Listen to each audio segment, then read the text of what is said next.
Welcome back to the Godly Young Men Podcast, episode 106. Super excited that you joined us today. And also, we were super excited to meet a lot of our listeners at our second annual Godly Young Men Podcast seminar. Shout out to Leoma Church of Christ. They've had us out for 2 years in a row now. Tyler and Micah, Tyler and Micah. That happened this past Saturday. I guess 2 Saturdays ago by the time this comes out. But it was great to meet some of you guys. Great to meet some of you guys who are in our Discord, which if you want to join our Discord, link is in the description or comment. Yeah, description as always, so click on that. But that was a lot of fun. Also, if you're wondering, I absolutely am wearing this Lakers hoodie because the one of the biggest NBA trades of all time happened. Luka Doncic to the Lakers. If you're not a basketball fan, you will not know about that. But even if you're relatively a sports fan, you've got to you know about it. Yeah, it was enormous, just absolutely crazy. But Luka, LeBron on the same team. They said biggest trade of all time, I think, is what they were calling it. Biggest NBA trade of all time, and it's got to be one of the biggest sports trades of all time. Well, it's definitely the biggest surprise. Biggest surprise of all time. I mean, it's. Yeah, we were talking about it. Will and my brother and I were talking about it, and maybe for those that are old enough to remember, Wayne Gretzky back in '93, I think, or what it is, 1990, they traded him, something like that.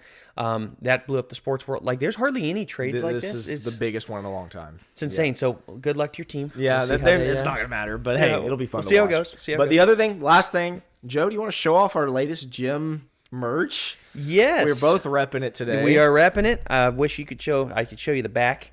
But, we got custom Nikes. So we thought that'd be fun as it's grown and as we hit 100-plus episodes. Matches our logo. Matches our logo. The yellow is, a little bit off because Nike is not dialed in just right, but that's okay. When we get big enough, they'll be building it based off of this color perfectly, but that's okay. And we got the gym, GYM on the back of the left, and SFG for Strive for Greatness on the right here, right heel. And so...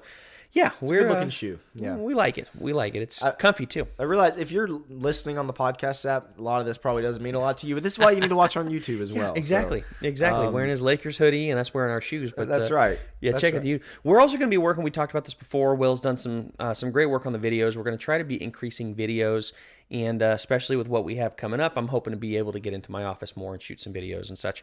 So. We're excited for that, but make sure to join the Discord. We got a good thing going over there. We're pretty excited about everybody we have. I was trying to think of how many we have up to this point. About 35 or 40. Is it? Yeah, a few dozen. We'd love to see you over there. Make sure to join that. Make sure to check out merch as well.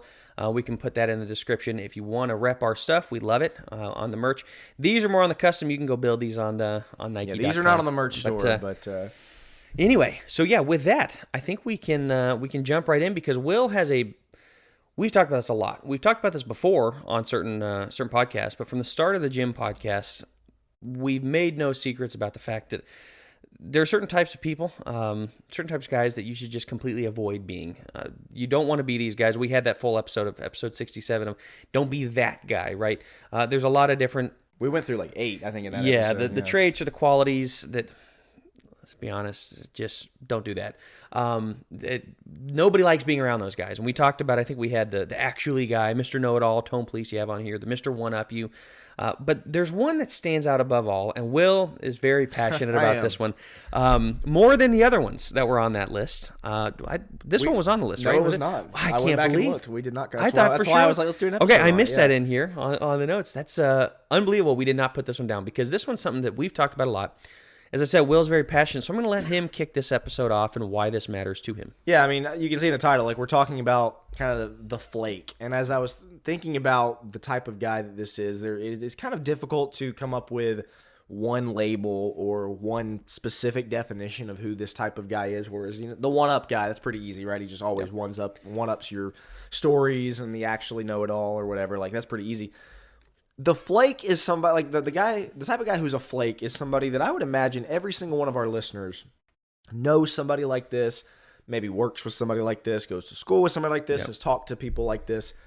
And Joe's right that this is kind of a hobby horse of mine. It is because they are the most irritating people on the planet to me. They just are, specifically guys. Because to me, and the reason why we're on this podcast talking about this, a lot of it kind of represents the polar opposite of what I think godly young men should be. I've got, I think, 6 general character traits of this guy who is just a flake. 6 things that we're going to kind of talk about, 6 descriptions of that and why you really shouldn't be that. But as I was putting them down, I really was thinking, like, this is just this is just not the type of guy that a godly young man should be. I mean, we're about to go through it here, but that is kind of my encouragement to you as we go through this list is like, it's not just that, oh, this type of guy irritates Will, and so that's why. No, it's these types of guys they kind of have problematic traits, very problematic qualities about them that kind of don't let them fit the mold of a godly young man. Well, and, this is, as we said, it's a hobby horse series, but for good reason. There's a reason why this drives you nuts. Partially, I think these are nuanced. We're going to get into it, but I think some of these are nuanced where on the surface you look at it and go, is it that big a deal?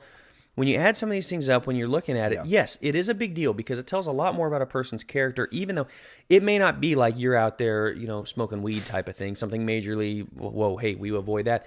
These are going to be more subtle. Your friend's going to do it and you're going to go, I don't know that I like that, right? Those type of things. I think there's a subtlety here that if we're not careful, we can miss that. And then you can be a flake your entire life and not really want, you always wonder why like people aren't that close to you or why, I don't know, why commitments and things like that, why you struggle with those. And so I wanted to jump right in on the general character traits. As he says, he's got 6 here. And I think he's made a very good list of really defining what the flake is and why this is a problem. And so first one, you back out of plans.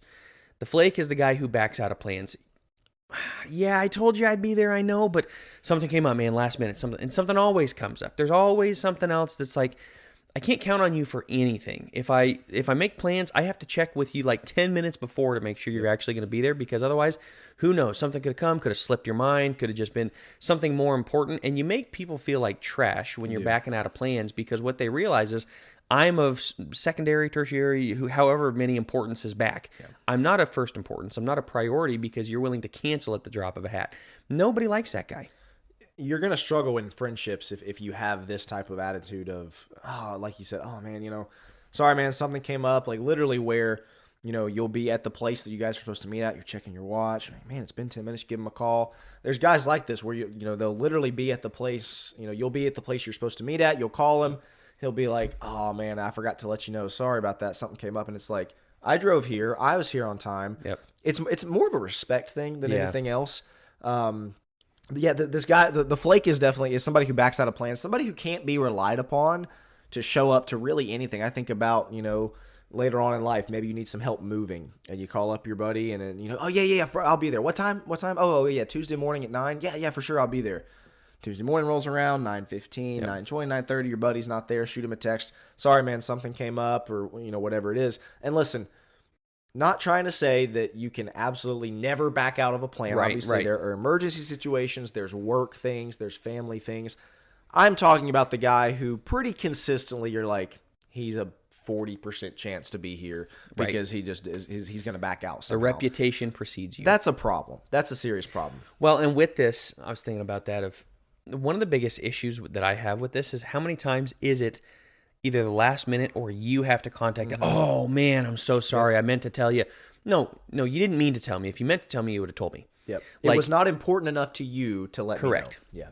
If you have to back out of plans, please be the type of guy that the first thing, that's on your mind of like, man, I got called into work. And as soon as your boss calls you into work, the very next phone call is, hey, man, I'm so sorry. I'm going to have to cancel. I just got called into work. Rather than you get called into work or whatever it is. Sometimes these are legitimate excuses, but you get called into work and then, forgot to tell you. That's just as bad as you not showing up, is forgetting, because he's counting on you. Same thing. I have had that one happen. You drive all the way there, you get to the restaurant, and somebody goes, oh, man, I had something come up. You couldn't have, great, does it? You couldn't have told me that 30 minutes earlier before I got in the car and came all the way, and sitting here like an idiot alone. Come on. Just don't be that guy. It's just a courtesy thing once again. Yes, common courtesy. Thing, exactly. It demonstrates that you are thinking of someone else other than yourself. And all of these, to be honest, all of these are going to be reflective of somebody who thinks about himself and pretty much only himself and not anybody else. Number 2, and because it ties into this one, of the second character trait, won't ever commit to anything. Maybe because he knows he's probably going to back out. He's, you say, hey man, we're getting together. Are you going to be there? We would love to have you. Love for you to come to the Super Bowl party, or love for you to come over for game night. Love to go out to the movies with you. Love whatever. And he's just really, really wishy-washy. Oh man, I'll have to check, or let me see. I'll think about it. I'll let you know, and just won't ever commit to anything. That also, as somebody who's been on the receiving end of that from people a few times, tells me a couple things. One, it tells me you're just kind of waiting around looking for a better option. Because generally, and this Yeah. is not to sound rude, like I know the lives of the people that I'm talking to, and it's like, okay, I know you're not exactly a high level CEO that could get called into work at any Right. time. Like you're off, you don't have anything going on, but it's can't commit to it. And this is just one of those things that this is where I would encourage you, like, don't commit to everything. Don't be that person who overcommits and then backs out, like we just talked about. But what you want to be is somebody who, if you're going to be there, say you're going to be there. Hey, I'll be there. Yep, sounds good. I'll be there. Commit to it and be there, and don't be Mr. Wishy-washy about it. That's such a key point. Commit with integrity, right? You want to follow through on it, but slow down before you make the commitment. Yep. Make sure that you are doing this with full knowledge of, I don't just feel good about it today. Everything feels good. Oh man, I'll be there. That's great. We just had a great lunch together, and you need help moving next Tuesday at 9. And yeah, for Haven't sure. even checked your calendar. Exactly. And then, you know what? All of a sudden, the feel goods of me meeting on Thursday for lunch, and it's great. And Tuesday rolls around. Now I no longer want to go. Now I'm trying to look for any excuse. I'm looking for the better option. As you said, be very intentional with the commitments you make. Don't just throw these around willy-nilly. If I'll commit to everything, be very intentional in saying, man, I'm so sorry I can't. I don't care how good it feels and you're on this high and everybody's getting along and they ask you to do something for them. Take a second before you commit yourself to something that, like, I think we do the thinking for future Joe, and sometimes you can get into the problem of future Joe doing thinking for present, but we do the thinking of like, oh, he's good for it. Yeah. Is he? You're good for it today, and if the move was taking place in 10 minutes, you'd be good for it. Is future Joe good for it? You have to think along those lines when you're going to make commitments, because you got to honor these commitments. That's incredibly important. Yeah. The guy who can't honor, he either backs out of plans or he's not honoring the commitments that he's made, or he's always looking for the better option. Once again, nobody wants to be around that guy, but you get this reputation of like, I don't know, he doesn't honor commitments. And that's one of the worst reputations you can have, in my opinion, one of the worst things you can have, because you're not a man of honor. You're not a man of integrity. You're not a man who's going to follow through on what he said he's going to do. And people start looking at that as a liar. And you go, I didn't lie. For all intents and purposes, it is. It's just such a good trait as a friend, when you start intentionally dating somebody, like the point where, they want to get together, they want to hang out. You can commit, because there is such a balance. Joe's right. You don't want to overcommit. You don't want to be the person that just, the Oprah. You get a commitment. You get a commitment. Exactly. Like everybody. Exactly. No. But you also do not want to be the person that never commits to anything. Yep. Because that, people are not stupid. What that tells them is, if it was really important to him, they would, number one, commit to being there. He's not committing to be there as kind of a thing with him, meaning he's going to kind of wait around, see if anything better comes up. Right. And if nothing better comes up, okay, sure, maybe he'll be there. It doesn't make people feel good. It does not make people, and not that you need to always make people feel good, but like if you're trying to have a good friendship, a good relationship with somebody else, if you're trying to be kind to people, generically speaking, you need to honor your commitments. And that starts with making a commitment to be somewhere versus just kind of like, again, just there's a wishy-washiness to this that's frustrating. It's that word, intentionality. We both mentioned it. Intentionality. Yes, make your commitments, make them intentionally, knowing what the future, to a certain degree, what the future holds of like, I'm going to show up whether I hate this or not. Whether I get invited to go to the president, you know what I mean? Well, like, if I made the commitment to be there and I'm going to really hurt somebody if I back out, I can't be the guy who's always just looking for the best things. So be intentional on those things. And let me just real fast, and we'll move on. Yeah. This is very easy to do. This is not difficult. If you manage your time well, and if you have a good Google Calendar, whatever, where Joe says, hey, Will, I'm moving, just to go back to that example, next Thursday at 11 o'clock, can you be there? It takes 60 seconds to pull up your phone. Do you work? Do you have anything else going on? And if you do not, that is when you have a split-second decision of, do I want to help Joe go move? Right. And hopefully the answer is yes, which obviously for me it would be. So I would say, I don't have anything going on. I'll be there. Boom. It's that easy. Right. Now, again, if it's something that maybe you don't want to do, like if it's maybe a lighter example of go out to a movie or something, then maybe that's something that you say, let me get back to you in 24 hours. I don't know for sure. But like, if you manage your time, well, this is pretty easy to do. Do you have something going on or not? And you just have to decide in the moment instead of delaying the decision until it's like, well, now I have to decide because the movie's in 2 hours. Like, you just don't want to be that person. The one other thing I'll say is take everything into consideration. So it's Thursday at 11. And man, I'm free. My schedule, yeah, but you worked until 2 a.m. You had the late shift. And so now you're having to get up and, oh boy, I don't want to have to get up. And man, he's 45 minutes away and that's going to be difficult. And all of a sudden you're having to convince yourself to go there when you looked at your calendar and said, oh, it's free. You didn't consider the night before. You didn't consider, man, I got to be at work at like 6 p.m. and I got a 12-hour shift coming up and so I'm only going to have 4 hours. That's really going to be tight for me. think ahead. I shouldn't, like the person who's asking shouldn't be the one thinking for you about your schedule. Right. Just think about it. Put a little intentionality into it. Think about every contingency of the night before, whatever it may be. But be willing to commit. Just be smart with your commitments. Number 3, the flake is the guy who calls out of work. Will, you deal with this one, so I should let you take this one. No, you go for it. My parents had a business. The amount of people that called out of work was staggering. Grown men. Make good money. You can especially see, and unfortunately when you're in an industry, construction industry, anytime after like St. Patty's Day or Cinco de Mayo or things like that, where it's a heavy drinking holiday, like you might as well not work the next day because everybody committed. Hey, were you going to be able to work the next day? Oh yeah, for sure. And then they get there and they are not in a state to work. Not suitable for work. And so guess what? They call out of work and everybody's, oh, I got the flu. I'm sure you do. Right. Michael Jordan had the flu too.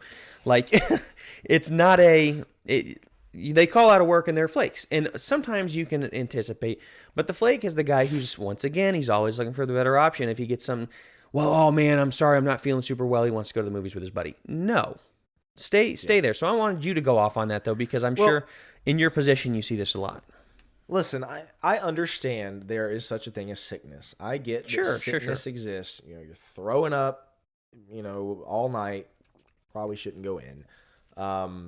Stuff like that. I last weekend, by the time this comes out, 2 weekends ago, was dealing with something. I don't know what it was. I think I had a fever.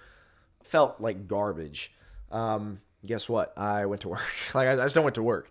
There's an element of understanding that, okay, yes, if I'm contagious, probably shouldn't go in. But other than that, you'll just see these guys who, man, once every 2 weeks they're calling out. Yep.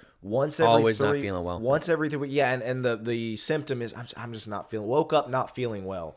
I've said this before. You know how many times I've woken up not feeling well, not feeling great at 4:30 in the morning, still went into work. Yep. Like there is a flakiness to these, and unfortunately it is these 22, 23, 24-year-old guys who, because maybe their job is not, again, the CEO job, they think that calling out is not a big deal. Right. And so it's just call out here, call out there, call out here, call out there. It's the flakiest thing in the world. And the other thing that I've got on here, they treat work like it's a only if you're at 100% do you go to work. Yeah. Joe, how many days do you go to work when you're not 100%? Most. Yeah, exactly. Work is not, for us as godly young men, work is not only if you're feeling at your absolute best. Right. That's what a Friday night date is. Yeah, or something exactly. like that, yep. Okay? That's not work. And so this one I feel like should kind of go without saying. And I'm not saying that, Matt Walsh, the Daily Wire guy, he's a firm believer that adults shouldn't take sick days. I kind of agree. I understand what he's saying. Listen, again, if you're throwing up at the toilet all night, you probably shouldn't go into work. Other than that, but that's the other thing too. If you're doing that every other month, people are not going to buy that because that's not super realistic. Here's the thing. If you use it all the time, if you're sick all the time, yes, you're unreliable. But the reason why, if you were to call out sick, that has some gravitas. That has some weight to it because you never call out sick because you're going to be there. Even if you're not feeling well, you're going to be there. So if you call out sick, the first thing on your boss's mind is he's got to be really sick. He's always here. He's here when he doesn't feel well. When he's at 20%, the guy is still here getting work done, busting his butt. And so if that's the case and you call in sick, they're going to assume you're basically on your deathbed. Yeah. And that matters. Whereas if you're the flake who's calling in every couple of weeks because you're sick, at some point they go, again, are you serious? You were sick last Tuesday. And you just said, I'm sure you are. Yeah, exactly. And then you get the reputation. And even if you're genuinely sick, get to the doctor, figure something out. Yeah. If you're sick that much, whatever it is, the other thing you had underneath here is the guy who's exhausted by the 32-hour work week. Oh, I just can't possibly. Hey, can you stay late this day? Can you bump to 40 hours this week? Sorry, man, I'm so tired. I'm just exhausted. I'm not feeling super well. So you call out of work that way. You try to, basically you are skirting around any time that work requires something of you. You're trying to get around it. That's the flake. It's the guy that can't be counted on because at the end of the day, work is a commitment. It's one of the biggest commitments you make. You get paid for this commitment. Right. That's pretty cool. Right. Treat it seriously and realize you are a link in a bigger chain that when you don't show up to work, somebody else has to take that strain on. Yep. I knew a guy that worked in a fast food industry. I think he was working over 100 hours a week because where he was, they had so many call outs, so many young high school kids that were calling out. He would have to go in and fill these shifts. He was never home. It was to an unbelievable amount. I kid you not. The guy was making bank doing it, but he was working over 100-hour weeks. Oh yeah. He'd go home and sleep from midnight to 4 a.m. and be up and have to put out fires. He was closing and opening, and in between was having to do paperwork and everything else. unbelievable amounts of work. And why? Because everybody kept calling out the people that were supposed to be there because they're flakes. Well, and I work at the local Chick-fil-A here in Spring Hill, Tennessee. Got a lot of great team members. They know, and this is something we try to communicate to them, like, listen, if you call out, you just made everybody else on your shift's job a little bit harder. Yep. Everybody else is going to take on a little bit more of the work because, like, the customers don't know that there was a call out. So I'm like, oh, there's a call out. I probably shouldn't go. No, they're still coming into Chick-fil-A to order the food. So everybody's job is got a little bit harder. Once again, there's an element here of just you're not thinking of other people. You're thinking of only yourself. Again, the qualifier of if you're actually sick, not talking about that, but, like, not feeling great, or my head really hurts, or get to work. Like, that happens. There is a thread throughout all of this of simply a godly young man honors his commitments. Yeah. A godly young man honors his commitments. If you committed to go to dinner with your friend at 6 p.m., go to dinner with your friend at 6 p.m. If you committed to help your buddy move at 8 in the morning, be there at 8 in the morning. If you committed to work these hours, Monday through Saturday, work those hours. Like, you committed to it, honor it, and that goes all throughout your life. If you're somebody who flakes out of these commitments, what happens when you have a bigger commitment to God, to your wife? Right. You've been kind of fudging the numbers on your other commitments. You're going to be a lot more likely to, again, kind of flake out of your bigger commitments later on in life. So that's why this little stuff that might seem, oh, man, who cares if I called out on my shift at Sonic?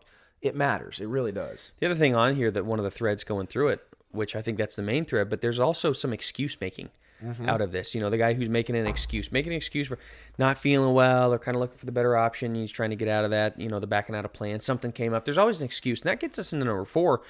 The guy's a perpetual complainer. There's always something, man. There's always something. He's not feeling like that's the complaining side of it or whatever it is. Oh, I'm just too put upon. There's always a complaint there. He's looking for the negative in everything. Like, once again, nobody wants to hang around that guy who is very negative in every single time that you're talking about, oh, man, work's just terrible. Wow, it stinks. It's doing this. It's doing that. My boss is a jerk, whatever it is. Man, you made the commitment. You signed up. They're paying your salary. Like, we can all complain. We've all complained about our jobs before. I can't complain about my boss too much because he never listens to me, right? You know, but, like, we've all been frustrated before. But are you the guy that's always complaining? The guy that's always looking to, you know, having an excuse as to why, oh, I just don't want to go to work today because X, Y, Z. Like, man, it just, you have on here, I love how you said, he sucks the air out of the room. That's really what it comes down to. He just sucks the air out of the room. You are somebody that maybe everything's going well, and then here comes Joe. Great, you know, like Johnny Raincloud. And we do, I know, I got one guy in mind right now. Every single time you see him, it's like, hey, man, what's been going on? Oh, work is really bad. Oh, blah, blah, blah, blah. Just goes out. Man, please don't do that. This might seem like a weird one to throw in there, but to me, a lot of the traits that we just covered, a similar trait you will find is this person complains a lot. This person just always seems to have something to gripe about, something to complain about. Very much a victim mentality as well. Kind of like you said, you know, I'm put upon, or, you know, nothing. Man, the bosses just have it out for me. No, the boss is just like reliable people. Like, you know, so I don't want to spend too much time here. This one, again, it just is a perpetual complainer. Our exhortation to you would be, man, look for the positive. Be optimistic. If there's an opportunity, goodness knows life gives us a lot of opportunities to complain. Yeah. Don't take those opportunities. I mean, the straight scripture from the book of Philippians, like, do all things without complaining and disputing. Just don't complain. Just don't be a complainer. Yes, again, you will have days where you want to complain about every single thing because you just have a really bad day. Don't be this guy that's a complainer. Number 5, trait for somebody who is a flake, he doesn't do things that he's not good at or enjoys. This is such a good one. I'm glad you added it. This is such a unique one, but again, you've all seen the guy who everybody's getting together. Maybe they're about to play a game or a sport, if it's guys or something. And, you know, I'm not going to play. I'm going to sit this one out. And it's like, why? Well, you know, either number 1, again, he's not very good at it. Yeah. Or secondly, he just doesn't enjoy it. And so if he doesn't enjoy it and he's not good at it, I'm out. I'm going to sit this one out. Y'all go for it. Once again, this might seem like, okay, why is that a big deal? You're not thinking of other people. Everybody else is playing. Everybody else wants you to be there and have a good time. And you don't want to. Why? One, maybe because you're insecure about the fact that you're not good at it, which you need to overcome that. But secondly, if you're just not doing it well because I don't enjoy it, okay, but everybody else does. Right. And that is part of being in relationships with people is you sacrifice things. This is just one of those things that, once again, you might find it kind of strange to be in this category. But you'll see these guys who, if they're not good at it or if they don't enjoy it, they're going to kind of be off to the side, pouting or just like, no, y'all go. I'm going to sit this one out. That's not a good trait in my opinion. Like for me, if there's a group playing a game, if there's something going on, I'm going to be a part of it just because I want to be a part of everybody. Like I want to join in the fun with everybody. Whether or not I'm good at it or not is one thing. Yeah. But I don't know, Joe, what are your thoughts on this one? This is kind of an interesting one. Yeah, no, I've seen this one before. Had a guy one time. It wasn't great at basketball. Wouldn't play basketball. Man, we could really use you. Really could use you. No, sorry, I don't really play basketball. As soon as the volleyball net came out, boom, first guy out there. He's ready to go, and he was really good at volleyball and kind of put everybody else to shame. Yeah. Good for him, but it's like, come on, dude. You want us all to play volleyball with you, and you just waited until everybody was done with basketball. We needed somebody. He could have stepped in and helped, but no, he doesn't want to look like the fool. He doesn't want to do something he's not good at. He's going to hold out until we play his sport, in which case he dominates everybody. Come on, man. Get in there. Even if you're terrible, there's only one way to make it better. Yeah, you can be laughed at a little bit. That's okay. Hopefully your ego can take it if somebody makes a little joke here or there about it. Because internally, look, we're not playing my sport. You want to come play my sport? I used to have to get into this. I'd have this thought in my mind of, okay, I'm not great at basketball. I'm not great at football, whatever it is. I'll play, but I'm not fantastic. If you want to come play hockey, that's great. That's ready to go, We're not playing hockey right now. I'm going to get out there, make the most of it, try to enjoy myself, try not to look like too much of a fool, but do what you can. You're not always going to have the opportunity to do the exact thing you're good at. Yep. You still got to get in there and make it happen. This goes not just with the things that you're good at. This goes to the workplace. This goes to school. Man, I'm a math whiz, but you can barely read, right? Because all you want to work on is the thing that you're really good at. You need to be well-rounded as a godly young man who's working on some things and doing some things that maybe you're not good at. Once again, it's thinking of other people. I've brought this example up before, but I was really impressed by this. Shout out Jack, Joe's brother, if he's watching this. Jack, love him to death, has always been somebody that I kind of thought of as like somebody who, if he wasn't super good at it or didn't love to do it, he probably wouldn't do it. We were going to play golf 8 months ago now. Never played golf with Jack in his life. Jack was like, hey, I'll go. Is there room? And we were like, absolutely. He wasn't great. He doesn't play a lot, but he came and we had a great time. He hit one of the best shots of the day, actually. Yeah, he was out driving me a couple times, which is like, oh man, that's not good for me. Not that I'm very good at golf. Big L. Yeah. But yeah, exactly. But the point is, it was really cool to see because Jack knew that he's probably going to be the worst one there. Knew that all of us who play more regularly than he does were going to be better than him. He still wanted to go and be a part of the group, even though it wasn't his thing. Man, that is definitely a trait I want to pass on to my son of like, listen, man, you're going to have stuff that you're just going to be better at than everybody, and it's going to be really fun for you. That's okay. Don't rub it in. But you cannot be the guy who only does those things and never anything else because other people might possibly be better at it than you. And so I wanted to throw this one on there because I think it's important. This is one of those that, there are optics here, and everybody will look around and see. He only does what he enjoys, and it just casts a pall over the entire thing. Like, I don't know. It also shows a confidence and a security in yourself when you're like, yeah, I'm not going to be good at this. I'm going to give it a try anyway. Exactly. If we ever played hockey, I would love to do that. I know I wouldn't be very good, and I'd be like, that's okay. I'm going to go out to Joe and Jack's stomping grounds and let them show me up. But and then I'd come play basketball and you destroy me. But that's the way that it goes, right? That's the way that it goes, is just be a guy who's willing to try things, who's not insecure about himself. And the Flake is somebody who will only do the things he's super secure in. Don't be that guy. Sixth and finally, the Flake is the guy who folds under any mental pressure. Man, this unfortunately is way too common in my opinion in today's youth. This is a Gen Alpha thing for sure. Yes, I was going to say, I don't even know it's Gen Z. I think it's Gen Alpha. Somewhat Gen Z. Gen Z. I think Gen Alpha is really kind of perfecting this one personally. Folding under any mental pressure where when things, like the moment things get difficult, the moment a stress gets added on, just completely folds. I can't deal with this or whatever else. They back out of the situation, back out of their commitments because things got really difficult. They got real for a second. Like, don't be the guy that is going to fold under specific pressure. Yeah, I mean, this one, again, should kind of go without saying, but we've talked a lot about the physical side of, like, calling out of work and, won't commit to anything. This is just, like you said, like, as soon as anything difficult arises up, big test due, big project, I would just rather get under my covers, turn on Netflix, and eat my bowl of ice cream. Yeah. Like, a lot of people think that's a girl thing. This is very much a guy thing as well. Unfortunately, to just these days, completely fold under any mental pressure, take the D on the exam, and kind of move on. They can't problem solve. They can't critically think because like you said, it ratchets up a little bit, and they shut down. Just completely fold. Don't push through it. Don't try to problem solve. probably the number one or number two trait of somebody who is a flake is somebody who can't handle any kind of mental pressure. Well, you hear the term snowflake. That gets thrown around a lot. And they talk about millennials.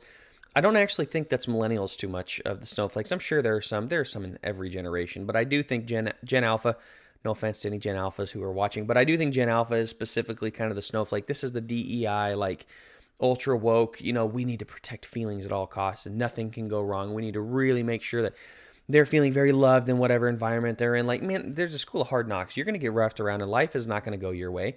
That's okay. Yeah. You're still going to be okay. But we've kind of taught them that the world will fall apart if it doesn't go your way. Don't be that guy who thinks that the moment something goes wrong, that you fold or that there's no point in doing it. Why would I even try at this point?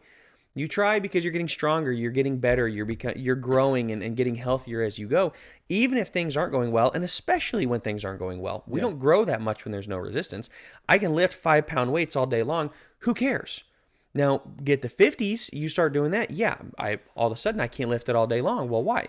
Which one's giving me more growth? Yeah. The 50, right? So we can look at the mental pressure and we can try to avoid all mental pressure, or we can see that as an opportunity to grow and to really embrace it and to say, this is what's going to make me a man.